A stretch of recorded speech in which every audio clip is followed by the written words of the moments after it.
The demographics that make up immigration at the southern border of the US are changing dramatically and quickly.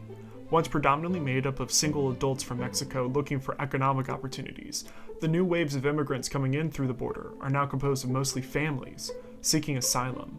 And instead of coming from Mexico, these families are coming from the Northern Triangle, a region in Central America made up of the countries Guatemala, El Salvador, and Honduras.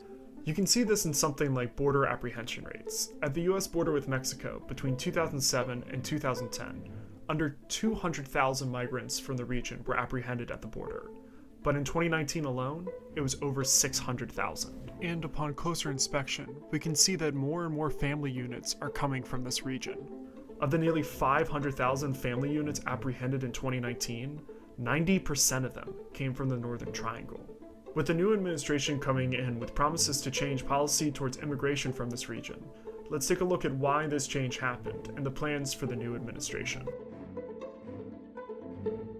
The story of this immigration change can be traced back to the late 90s and early 2000s, when the US began policies that led to large numbers of members of Central American gangs like MS-13 and M-18 being deported to the Northern Triangle due to lowering the grounds for deportation and limiting the resources to help avoid deportation.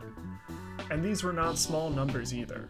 Between 1998 and 2005, the United States deported nearly 46,000 convicted felons to Central America, with the Northern Triangle receiving more than 90% of the deportees. Over the years, the gangs continued to gain power in this region and became increasingly violent, and the governments of the Northern Triangle have adopted a strategy of mano dura that sees government forces escalating armed conflict by fighting fire with fire in the neighborhoods.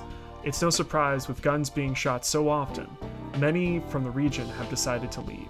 But this brings us to the present day with the new demographic of immigrant trying to get into the United States.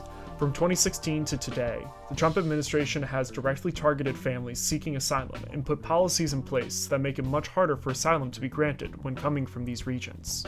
These policies include things like the MPP, which caused all non-Mexicans entering through the southern border to remain in Mexico until they can get a court date for their asylum hearing, or the Asylum Cooperative Agreement with El Salvador, Honduras, and Guatemala, which states that asylum seekers turned away by the United States can receive asylum in another Northern Triangle country, a risky option for families given the regional reach of many gangs.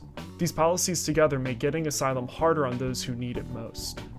In direct response to this, the Biden campaign has stated that within its first 100 days, it will abolish both of these programs and instead focus efforts on supporting NGOs at the border that take care of refugees, streamlining the asylum process in general, and expanding the Central American Minors Program to allow for minors in the Northern Triangle to apply for asylum within their home countries. But these are just initial policies. Biden has also put forth ideas of directly providing aid to build up the countries in the region with a 4-year, $4 billion aid package.